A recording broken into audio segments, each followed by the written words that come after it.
Have you ever felt trapped by the weight of financial worries, unsure of how to navigate the complexities of money?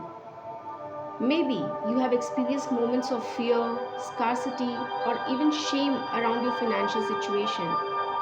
But what if I told you that today we are going to unravel those knots of doubt and insecurities? So, together, we'll delve into the heart of the matter, uncovering the root cause of our money struggles and discovering the transformative power of cultivating true wisdom around wealth.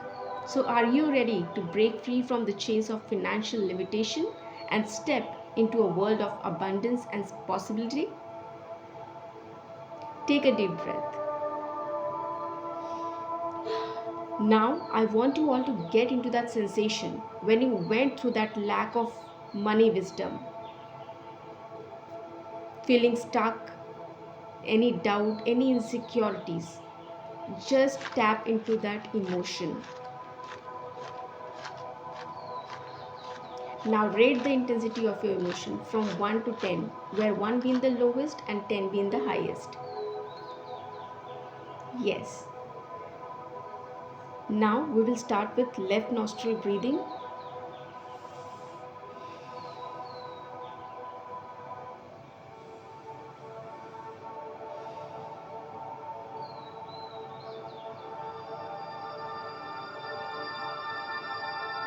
Now, we will start with the karate chop, focusing on the topic wisdom of money.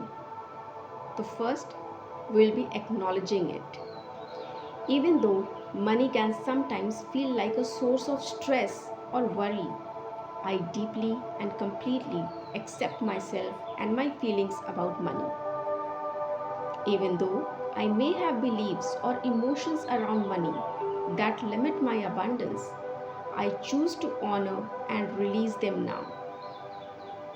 Even though I may have inherited beliefs about money from family or society, I choose to embrace a new perspective of wisdom and abundance. Even though money can sometimes feel like a source of stress or worry, I deeply and completely accept myself and my feelings about money. Relax. Now we will start with the meridian tapping. Money is just energy, and I choose to see it as a tool for creating abundance. I release any fear or anxiety I have about money, knowing that I am worthy of abundance. I let go of any limiting beliefs about money and embrace a mindset of prosperity and abundance.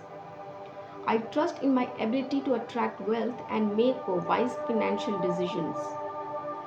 I am open to receiving money with gratitude and using it wisely to benefit myself and others.